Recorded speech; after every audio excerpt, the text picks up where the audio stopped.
नमस्कार, स्वराज एक्सप्रेस में आप सभी का स्वागत है। बात छत्तीसगढ़ की में मैं हूं आपके साथ कविता पांडे और आज का हमारा मुद्दा है बस्तर में शक्ति प्रदर्शन।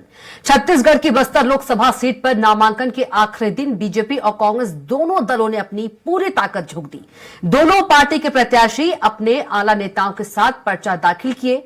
वहीं इस दौरान कांग्रेस को बड़ा झटका देते हुए जगदलपुर की मेयर सहित सैकड़ों कांग्रेस कार्यकर्ता बीजेपी में शामिल हो गए। देखिए खास रिपोर्ट और इसी पर आगे खास मेहमानों के साथ खास चर्चा करेंगे। बस्तर लोकसभा सीट के लिए नामांकन का आज आखिरी दिन था।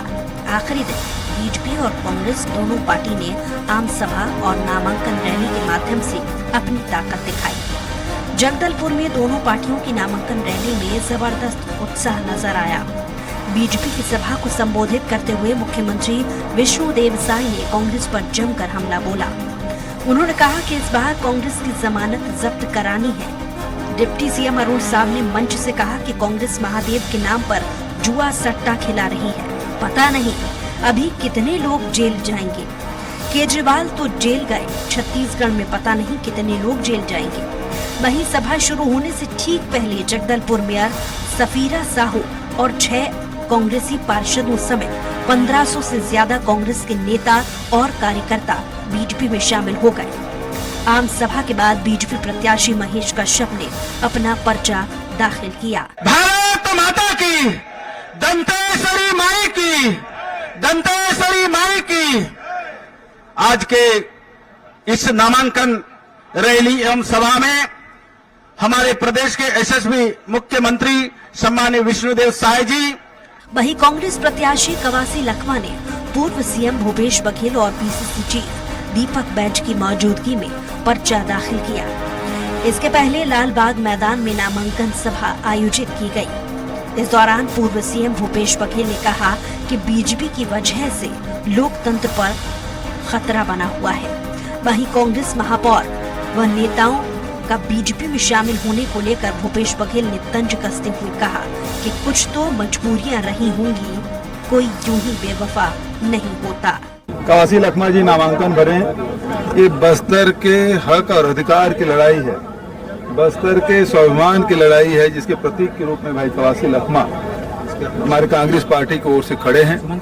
बस्तर को बचाना है। जिस प्रकार से यहाँ नक्सली घटनाएं लगातार बढ़ रही है, जिस प्रकार से यहाँ बस्तर को बचाने के लिए हम लोग लगातार लगे रहे, चाहे नगर नार को निजी हाथों में जाने बचाने की बात हो, चाहे स्टील चाहे बेला डेला खदान को निजी हाथों से जाने से बचाने की बात हो, हम लोगों ने किया है। साय जी की सरकार बनते ही आपने देखो कैसे हसदे अरन कैसे कटा, ये उसी प्रकार से लोकसभा चुनाव तक के रुका हुआ है। तो उसको रोकने के लिए हम सबको एकजुट होना होगा। ये लड़ाई पूरी बस्तर की लड़ाई है, पूरी छत्तीसगढ़ की लड़ाई है। डिप्टी सीएम विजय शर्मा ने बस्तर की नामांकन रैली को लेकर कहा कि जीत का आगाज है आज। बस्तर से हमारे प्रत्याशी के कमल के निशान के लिए आज नामांकन रैली है। पिछली बार बस्तर लोकसभा सीट से हम चूक गए थे। ये नामांकन रैली हमारी जीत का परचम लहराने वाली होगी।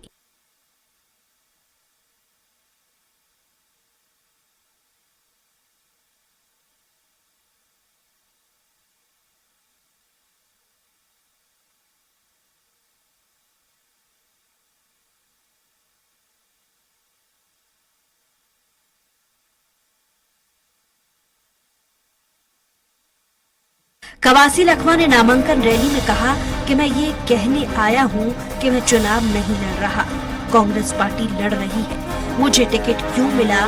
मैंने तो टिकट नहीं मांगा था। चुनाव भूपेश बघेल और राहुल गांधी इसलिए लड़ रहे हैं कि हमारा देश बिक रहा, संविधान खतरे में है, बस्तर के लोग खतरे में हैं। अगर सरकार बीजेपी की आएगी तो बस्तर की हर जनजाति का आरक्षण खत्म कर दिया जाएगा। अगर आरक्षण बचाना है तो दिल्ली में बैठी सरकार को भगाना है। इन मुद्दों को लेकर बस्तर का विकास, बस्तर का आवाज को दिल्ली में बुलंद करेंगे। लगातार छत्तीसगढ़ में, भोपाल में, मध्य प्रदेश में मैं 6 बार एमएलए थे। बस्तर का बात को विधानसभा में उठाया, कुछ काम हुआ, कुछ काम हुआ नहीं है।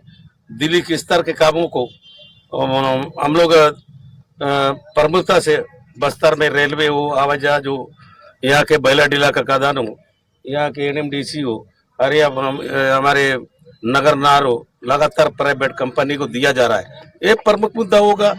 और आदिवासी लोग आज पालन कर रहे हैं, उनको प्रमुख मुद्दा होगा। ये सारे मुद्दा बस्तर में बड़े बड़े चीज नहीं है। रावघाट से लेकर बैलाडीला से लेकर पोलावरम से लेकर हमारे एनएमडीसी का एक बड़ा मुद्दा होगा। प्रथम चरण के चुनाव के नामांकन के आखिरी दिन कांग्रेस और बीजेपी दोनों दलों ने बस्तर में अपनी पूरी ताकत झोंक दी है। बीजेपी प्रत्याशी के पक्ष में मुख्यमंत्री तो कांग्रेस प्रत्याशी के पक्ष में पूर्व मुख्यमंत्री खड़े नजर आए। अब देखना होगा कि बस्तर की भोली भाली जनता पर किस पार्टी के नेता पर मुद्दा ज्यादा प्रभाव डालता है। स्वराज एक्सप्रेस के लिए रायपुर से दिलीप साहू की रिपोर्ट देखिए आपने, और इसी पर मेहमानों के साथ अब चर्चा करेंगे। हमारे साथ खास मेहमान भी मौजूद है। बीजेपी नेता निशिकांत पांडे जी मौजूद हैं, कांग्रेस नेता रवि गवालानी जी मौजूद है, वरिष्ठ पत्रकार बाबूलाल शर्मा जी मौजूद है। आप तीनों को चर्चा में बहुत स्वागत है। सबसे पहले चलेंगे कांग्रेस नेता रवि गवालानी जी के पास। रवि जी, आज नामांकन भरा सभी पार्टियों के प्रत्याशियों ने, लेकिन एक बड़ा झटका कांग्रेस को लगा। जो कांग्रेस के महापौर है वो भाजपा में शामिल हो गई और साथ ही तमाम नेता जो हैं वो भी भाजपा में शामिल हो गए। तो एक बड़ा झटका कांग्रेस को आज के दिन। देखिए कविता जी, सबसे पहले तो मैं प्रणाम करूंगा आपके सभी दर्शकों को। जी बिल्कुल। देखिए, जिस शब्दावली का आप इस्तेमाल कर रही हैं वैसा नहीं है। हाँ, कांग्रेस के कुछ नेता जो हैं वो भारतीय जनता पार्टी में गए जरूर हैं, और जैसा कि भूपेश बघेल जी ने कहा कि कुछ तो मजबूरियां रही होंगी, यूं ही कोई बेवफा नहीं होता। तो भारतीय जनता पार्टी कहीं ना कहीं दबाव डाल रही है, कहीं ना कहीं हमारे चुनी हुई सरकारें, चुने हुए जनप्रतिनिधि के ऊपर इस तरह का माहौल बना रही है कि वे मजबूर हो रहे हैं और भारतीय जनता पार्टी का दामन थाम रहे हैं। लेकिन इस तरह की कोई भी कृत्य से कांग्रेस पार्टी को फर्क नहीं पड़ेगा। हम चुनाव लड़ रहे हैं मुद्दों के आधार पर, महंगाई के आधार पर। जो भारतीय जनता पार्टी ने 10 साल में कहा था कि डॉलर हम कंट्रोल कर लेंगे, महंगाई कंट्रोल कर लेंगे, 2 करोड़ लोगों को हर साल रोजगार देंगे, इन्होंने कहा था कि गरीबी रेखा से लोगों को बाहर निकालेंगे। आज 80 करोड़ से ज्यादा देश की जो जनता है वो गरीबी रेखा के नीचे है। इनका विकास का मॉडल शून्य है। उस मुद्दों के ऊपर हम चुनाव लड़ रहे हैं। लेकिन रवि जी, फर्क कैसे नहीं पड़ेगा? ऐसे तो कांग्रेस पार्टी कमजोर होती जा रही है ना। देखिए, ये एक आपका आकलन हो सकता है कि पार्टी कम, देखिए ये एक आपका आकलन हो सकता है कविता जी कि पार्टी कमजोर हो रही है, बल्कि इसको दूसरे नजरिए से देखा जाना चाहिए कि पार्टी में जो ढुलमुल नेता थे, जो लगता था कि पार्टी जो सत्ताधारी के साथ जा रहे हैं, कभी इधर है कभी उधर है, वो सारी बातें खुल करके सामने आ रही है। कांग्रेस पार्टी शुरू से नीतियों की पार्टी रही है, सिद्धांतों की पार्टी रही है। ये वो पार्टी है जिसने देश को आजादी दिलवाई। तो हम अपनी नीति, अपने सिद्धांत, अपने मूल्यों से कॉम्प्रोमाइज नहीं करेंगे। जो हमारे साथ है हम उनके साथ ही मिलकर के चुनाव लड़ेंगे, और हम जनता के बीच में जा रहे हैं। अगर बस्तर की बात करेंगे तो देखिए, जब से अभी भारतीय जनता पार्टी की सरकार आई है, नक्सल गतिविधियां कितनी बढ़ गई हैं। इनके समय में 15 वर्ष में जब सरकार थी तो धीरे धीरे ये हो गया था कि वहां का आदिवासी जो है मुख्य धारा से बाहर हो गया था, स्कूल बंद हो गए थे, न सड़कें बन रही थी, न कुछ हो रहा था। हमने सारे स्कूल बंद को चालू किए। आज जो प्रति मानक बोरा भारतीय जनता पार्टी 5500 रुपए देने की बात कर रही है, उसको बढ़े दाम की शुरुआत कांग्रेस पार्टी ने की। 3100 रुपए की भी जो आज बीजेपी बात कर रही है, उसकी शुरुआत कांग्रेस पार्टी से हुई। हमने कहा था हम 2500 रुपए देंगे। तो ये पॉलिसी तो हमारी ही अपनाए हैं, लेकिन लॉ एंड ऑर्डर इनसे बिगड़ गया है। बस्तर का युवा, बस्तर की महिलाएं भयभीत है। हम बस्तर की अगर क्षेत्र की बात करें तो निश्चित हमारे जो कैंडिडेट हैं कवासी लखमा जी, उनका एक बड़ा राजनीतिक अनुभव रहा है और बहुत ही अच्छी मार्जिन से आप देखिएगा वो जीत करके आएंगे। ठीक है, निशिकांत जी के पास चलते हैं। निशिकांत जी, कोई फर्क नहीं पड़ने वाला है कांग्रेस को, कांग्रेस नेता बीजेपी में शामिल हो रहे हैं। कविता जी आपको नमस्कार। जी नमस्कार जी।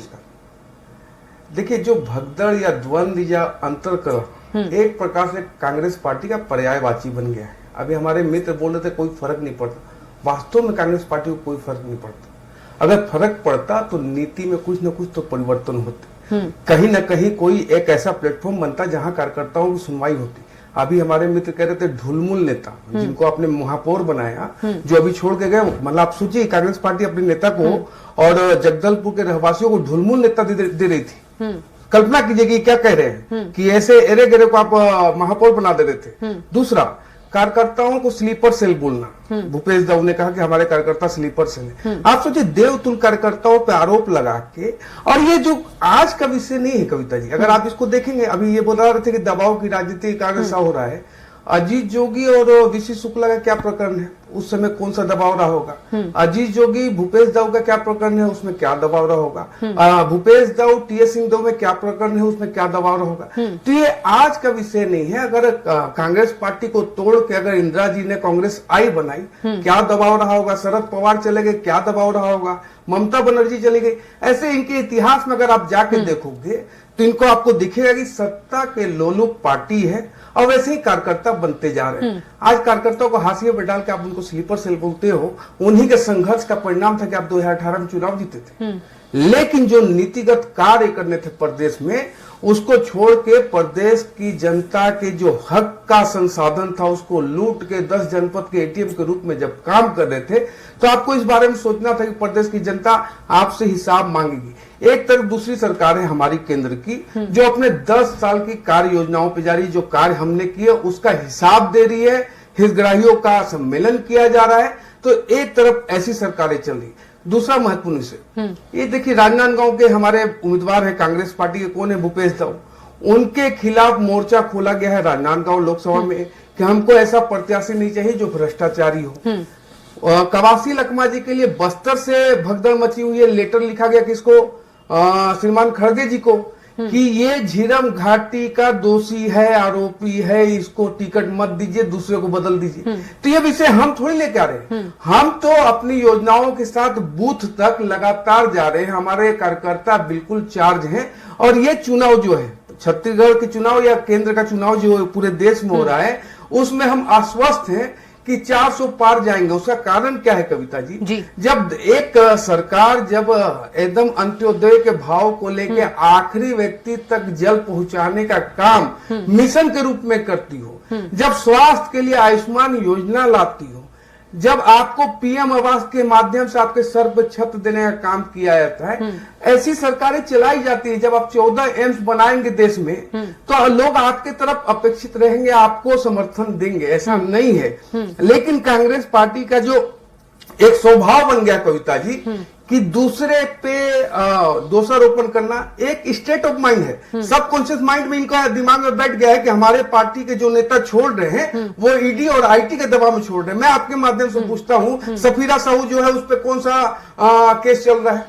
क्या कार्रवाई हो रही है उस पे? उसने क्यों छोड़ दिया 2000 कार्यकर्ताओं के साथ मिलकर? और जो इन्होंने एक डायलॉग दिया कि यूं ही कोई बेवफा नहीं होता, तो कारण तो बताओ कि आखिर ऐसी बेवफाई 365 दिन कांग्रेस छोड़ो अभियान आपके कार्यकर्ता क्यों कर रहे हैं? ये तो कारण आपको प्रदेश की जनता को और देश की जनता को बताना पड़ेगा। जी कविता जी। बिल्कुल। बाबूलाल शर्मा जी में हमारे साथ। बाबूलाल जी, किस तरह से देखते हैं बस्तर की लोकसभा चुनाव को? क्योंकि आज बस्तर के लोकसभा चुनाव जो है बड़े सोच समझ करके कवासी लखमा को टिकट दिया गया जी। दीपक बैज वो पूरे चुनाव की जिम्मेदारी, पूरे प्रदेश की जिम्मेदारी देने के हिसाब से जी मुझे ऐसा लगता है कि कांग्रेस पार्टी ने ये विचार किया कि 7 बार के विधायक जी और उस क्षेत्र पे सर्वाधिक लोकप्रिय आम आदमी, जमीन का आदमी जो है कवासी लखमा को टिकट दी जाए, जो 7 बार से विधायक बनते आ रहे हैं। ऐसे क्षेत्र में भी उनका आना जाना है जहां पर नक्सली जो है किसी को घुसने नहीं देते जी। ये प्रचारित है, ये जानकारी है लोगों को, और किसी भी प्रकार से जो है उनको कहीं भी कोई संदेह नहीं है, कहीं भी जा सकते हैं, कभी आ सकते हैं, अपनी बात को जनता के बीच में रख सकते हैं। ये संदेश स्पष्ट है। तो ऐसे व्यक्ति को टिकट दी गई है। और जो कुछ भी सोच बस्तर के बारे में कांग्रेस ने बनाई है वो यही बनाई है कि महेश कश्यप जो है वो उतने तगड़े, उतने लोकप्रियता वाले व्यक्ति नहीं होंगे जितने हमारे कवासी लखमा हैं। ऐसी सोच कांग्रेस की है। और दीपक बैज का भी समर्थन मिलेगा और अन्य लोगों का भी समर्थन मिलेगा, ये सोचकर उन्होंने किया है जी। कुछ ऐसे अड़चने आ रही हैं, जैसे अभी आपने कहा कि महापौर ने जो है भाजपा ज्वाइन कर ली जी। ये तो हर चुनाव के दौर में, चाहे विधानसभा चुनाव चाहे लोकसभा चुनाव, जी ऐसे उलट पुलट होते हैं। कांग्रेस से भाजपा में, भाजपा से कांग्रेस में, ये सब होता रहता है। लेकिन उसका प्रभाव कुछ पड़ता है, क्योंकि जो प्रभावशाली व्यक्ति अगर जाता है तो निश्चित रूप से उसका प्रभाव पड़ता है। सामान्य कार्यकर्ता अगर जाता है उसका बहुत ज्यादा प्रभाव नहीं पड़ता, बस इतना पड़ता है कि कांग्रेस के कार्यकर्ता कम हो जाते हैं, उनको नए कार्यकर्ता खड़े करने पड़ते हैं।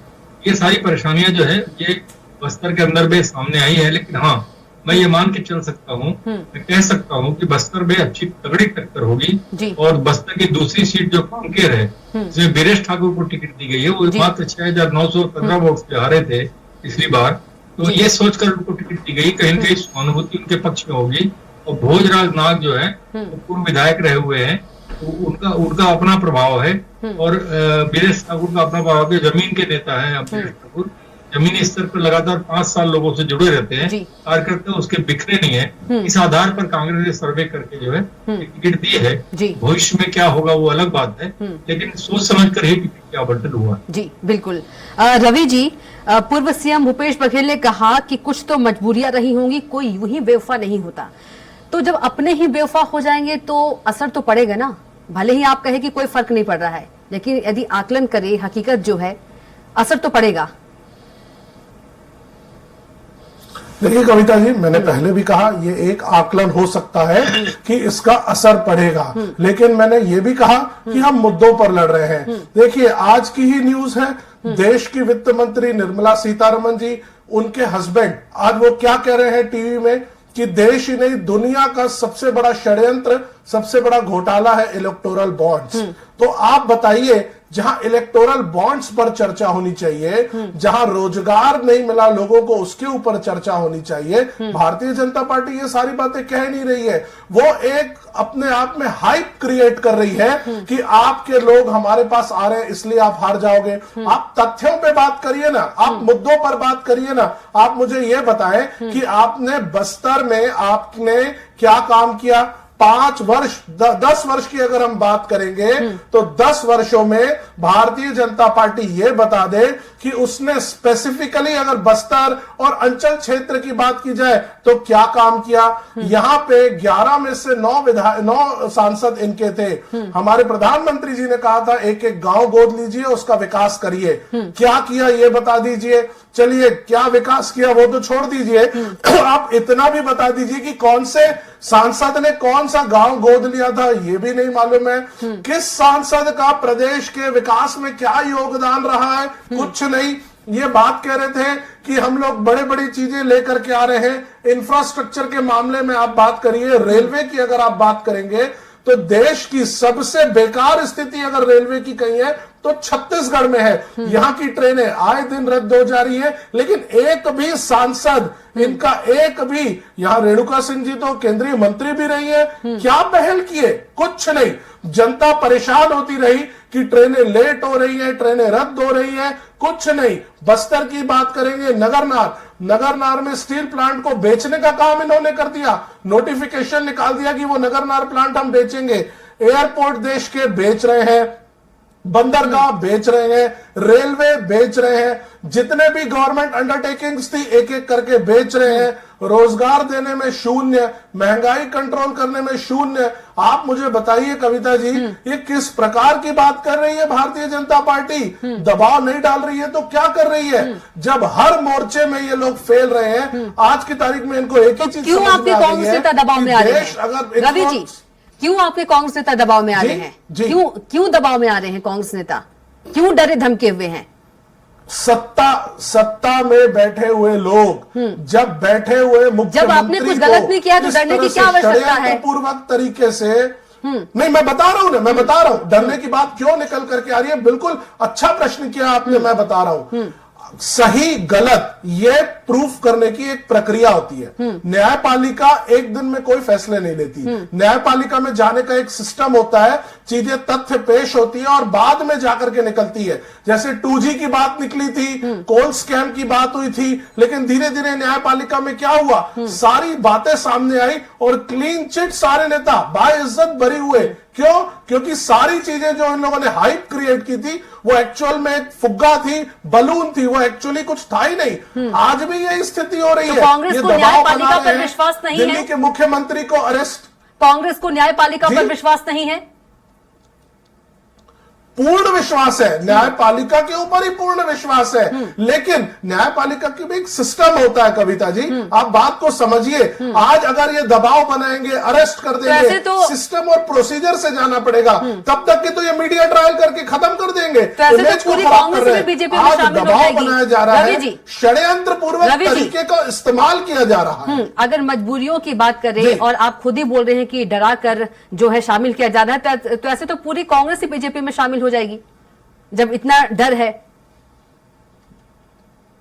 देखिए, भय का माहौल तो है, डराया तो जा रहा है। आज विपक्ष के जितने भी लोग हैं, जितने भी चुने हुए नेता हैं, उनको दबाव पूर्वक अपने तरफ लेकर के आ रहे हैं, तो इसके ऊपर चर्चा तो होनी चाहिए। बीजेपी का ऐसा नारा ही माहौल है कभी कांग्रेस नहीं मुक्त रहा भारत देश में, जो आज स्थिति बन गई है। कांग्रेस मुक्त भारत बीजेपी कहती ही है जी, और वो होता हुआ दिख रहा है। आप लोग जो है कमजोर नजर आ रहे हैं, आपके जो लोग हैं कमजोर नजर आ रहे हैं। कविता जी, इस तरह से चुनी हुई सरकार को ये अपनी तरफ ला लेंगे, चुने हुए जनप्रतिनिधि को अपनी तरफ ला लेंगे। सुप्रीम कोर्ट ने एक फैसला दिया, चंडीगढ़ का ऐतिहासिक फैसला था, जहां पर उन्होंने अधिकारी से कहा कि इस तरह से करेंगे तो वो लोकतंत्र की हत्या है। भारतीय जनता पार्टी हर जगह पे दबाव बना रही है। मैं कह रहा हूं, ये हर जगह पे दबाव बना रही है। क्यों दबाव बना करके? क्यों निशिकांत इतना दबाव बना रहे हैं? आप लोग बहुत डरी हुई है, कांग्रेस के लोग बहुत डरे हुए इसलिए शामिल हो रहे हैं बीजेपी में। रवि जी कह रहे हैं समय का अभाव है, थोड़ा छोटा जवाब दीजिएगा जी। छोटा नहीं, बड़ा, बहुत बड़ा समय का अभाव है, कम शब्दों में जी। देखिए, अरविंद केजरीवाल की जो ये बात कर रहे थे, तो कांग्रेस पार्टी ही, दिल्ली कांग्रेस ने ही आरोप लगाया था, प्रेस कॉन्फ्रेंस किया था, आंदोलन किया था, इस्तीफा मांगा था अरविंद केजरीवाल का। आज कार्रवाई हो रही है, तो आज क्योंकि इंडी गठबंधन में चोर चोर मौसेरे भाई बैठे हैं, महंगाई की बात कही 5.1% चल रहा है, इनके समय में डबल डिजिट चल रहा था। रोजगार की बात कर रहे हैं, हम विश्व में पहले नंबर पे इंफ्रास्ट्रक्चर इन्वेस्टमेंट में 11,11,111 करोड़ रुपए इन्वेस्ट किए, विश्व में पहले नंबर पे। दूसरे नंबर पे मोबाइल मैन्युफैक्चरिंग में आज देश है कोई तो भारत है। तीसरे नंबर पर ऑटोमोबाइल सेक्टर में मैन्युफैक्चरिंग में कोई है तो आज भारत है। तो बिना रोजगार के संभव है। ये बात कह रहे हैं दबाव की, तो एक चीज मैं आपके माध्यम से पूछना चाहता हूं कविता जी, हमारे नेता आदरणीय नरेंद्र मोदी उस समय मुख्यमंत्री थे, अमित शाह जी उस समय गृह मंत्री थे, कितना प्रताड़ित किया गया? क्या हुआ? वो दब के चले गए क्या कांग्रेस पार्टी में? नहीं गए, उनको जेल भी भेजा गया, उनको मतलब तड़ी पार भी किया गया। लेकिन अगर आप सत्य के साथ हो तो निखर के सामने आते हो। आज दोनों देश का प्रतिनिधित्व कर रहे हैं। निशिकांत जी, तो जो जितने नेता शामिल हो रहे हैं और बिके हुए लोग आज ये चर्चा, तो जितने नेता शामिल हो रहे हैं वो गलत लोग हैं जो बीजेपी में शामिल हो रहे हैं? ऐसा तो मैं नहीं कहा। आपने कहा ना कि सत्य कहा। अगर कांग्रेस पार्टी के मैं कह रहा हूं कि कांग्रेस पार्टी के परिवारवाद से, नीति नियमों से त्रस्त होके, क्योंकि कोई प्लेटफॉर्म नहीं मिल रहा, कोई सुनवाई करने वाला नहीं है, ब्लॉक से लेके केंद्र तक यही स्थिति है। एक मुख्यमंत्री ने चिट्ठी कांग्रेस बार बार कह रही है कि आप लोग इतना डरा दे रहे हैं, इसलिए डर कर आना पड़ रहा है बीजेपी में। इतना आप लोग डरा दे रहे हैं कि उनको डर के आना पड़ रहा है। कोई डर की बात नहीं। डरना होता तो भूपेश दाऊ जी पे एफआईआर हुआ क्यों नहीं आगे भाजपा में? अगर यही बात थी, डर ही की बात थी, तो भूपेश दाऊ पे तो एफआईआर हुआ है ना, वो भ्रष्टाचारी है ना, पहले से वो चार्जशीटेड मुख्यमंत्री थे, तो वो क्यों नहीं डर से भाजपा में आ गए? आना चाहिए था। ये सिर्फ बातें करने की बात है। देखिए, कांग्रेस पार्टी में विचारों की कमी होगी। ठीक है, समय का अभाव। बाबूलाल जी कर नहीं पाती है। बाबूलाल जी हार का चिंतन इनको करने की आवश्यकता नहीं है। अगर आपने परीक्षा की तैयारी अगर साल के 365 दिन की होगी तो आपको इस बात की चिंता करने की आवश्यकता नहीं कि परीक्षा में सवाल कौन सा आएगा, आप जवाब लिख के आइए। बाबूलाल जी, रवि जी के बातों से कितना इत्तेफाक रखते हैं आप? बाबूलाल जी, रवि जी की बातों से आप कितना इत्तेफाक रखते हैं? देखिए, रवि जो है अपने पक्ष की बात को अपने ढंग से बड़े तरीके से रख रहा है, इसको कोई दो राय नहीं कि वो अपने पक्ष को अच्छे से रख रहा है। लेकिन जहां तक सवाल है कि दबाव में या डर में कोई जा रहा है, तो देखिए, राजनीति के अंदर में बहुत कम लोग ऐसे होते हैं जो कहीं दागी ना हो या कहीं उनके अंदर में कोई कमियां ना हो या उनके कोई स्वार्थ न सिद्ध ना होते हो। ऐसे बहुत कम लोग मिलेंगे आपको, जिसके ऊपर भी आप देखेंगे तो कहीं ना कहीं कुछ ना कुछ मिल जाएगा। और अगर मान लीजिए किसी प्रकार का दबाव पर पड़ता है तो वो सहन नहीं कर सकते। भूपेश बघेल का उदाहरण दिया रवि ने, वो ठीक है, भूपेश बघेल स्ट्रॉन्ग नेता है, बड़े नेता है, वो उनको झेलना पड़ेगा, उनको लड़ना पड़ेगा, उनको सहना पड़ेगा, उनको हर चीज को भुगतना पड़ेगा। वो दबाव में आकर के अगर भाजपा में आते हैं तो वो मुद्दा बनने वाला नहीं है। लेकिन छोटे लोग जो होते हैं, जो सामान्य लोग होते हैं, जो मध्यम श्रेणी के नेता होते हैं, वो लोग दबाव में आ जाते हैं, छोटा मोटा धंधा करते हैं, जिन धंधे के आड़ के लिए कई नेतागिरी में आ जाते हैं, किसी भी तरीके से इस तरह की बातें रहती है, हर प्रकार की चीजें रहती है, उस कारण वो लोग दबाव में आ सकते हैं। वो बात बिल्कुल सही कहा है। लेकिन जो है सिर्फ दबाव में आकर के वहां जाएंगे, यहाँ उनकी सुनवाई नहीं हो रही थी, वहां कितनी सुनवाई हो जाएगी, ये भी एक बहुत बड़ा महत्वपूर्ण प्रश्न है। वहां कितनी सुनवाई हो जाएगी, वहां कितना महत्व मिल जाएगा, ये अलग मुद्दा है। वो होता यही है कि अपने किसी बिजनेस में, अपने किसी स्वार्थ के कारण जो है उनको दबाव महसूस होता है और लगता है कि अगर हम यहाँ रहेंगे, वहां से नहीं जाएंगे तो हम पे दबाव और पड़ेगा, हमारे ऊपर भी कुछ केस हो सकते हैं। और देखिए धारा 45 जो है ईडी की, ये सबसे खतरनाक धारा है। इस धारा में prevention of money laundering act में जो 2002 में पारित किया गया और 15 जुलाई 5 को लागू किया गया अधिनियम, इसमें बड़ा साफ साफ है कि बिना किसी की वारंट के गिरफ्तारी ईडी कर सकती है और वो गैर जमानती होगा, वो जमानत मिलना ही नहीं है जब तक ईडी नहीं चाहेगी। ये डर, ये भय जो है निश्चित रूप से लोगों के मन में रहता है। ईडी अगर हमारे ऊपर हाथ डाल देगी तो हमारा तो भट्टा ही बैठ जाएगा। तो छोटे मोटे व्यापारी या थोड़े बड़े व्यापारी या मध्यम श्रेणी के व्यापारी इस बात से डरते हैं कि हम समाप्त ही हो जाएंगे। बड़े लोग जो होते हैं, बड़े लोगों को नेतागिरी करनी है, लोगों को फेस करना पड़ता है, इसलिए भूपेश बघेल जैसे लोग जो है वो फेस करते हैं। जी बिल्कुल रवि जी, सीएम विष्णुदेव साय जी कह रहे हैं कि कांग्रेस की जमानत जब्त करानी, छोटा सा जवाब दीजिएगा क्योंकि क्लोज करना है। देखिए, भारतीय जनता पार्टी जो है ओवर कॉन्फिडेंस में बैठी हुई है। उन्हें लगता है कि वो 11 की 11 सीटें जीत लेंगे, लेकिन धरातल की स्थिति कुछ और है। पिछली बार 11 में से 9 इनकी थी, इस बार 9 से ज्यादा कांग्रेस जीत रही है। हमारे प्रत्याशी जमीनी स्तर के प्रत्याशी हैं। बीजेपी के नेता, बीजेपी के कार्यकर्ता कुछ भी बोले, जनता मन बना चुकी है। जनता जीएसटी की विसंगतियों से त्रस्त है, जनता रोजगार नहीं मिल रहा है उससे त्रस्त है। निशिकांत जी, एक लाइन में क्लोज करना है, एक लाइन में बस जल्दी से। देखिए 15 सीट पे थे तब हम 9 सीटें जीते थे, आज तो हम 54 सीट पे हैं और 11 के 11 कमल खिला के आदरणीय नरेंद्र मोदी जी के हाथों को सशक्त करने के लिए प्रदेश की जनता ने मन बना लिया है। ठीक है, आप तीनों का बहुत ही धन्यवाद, शुक्रिया चर्चा में आने के लिए। निशिकांत जी आपका भी, और रवि जी आपका भी, और बाबूलाल शर्मा जी आपका भी। तो बात छत्तीसगढ़ की में इतना ही। आप देखते रहिए स्वराज एक्सप्रेस। नमस्कार।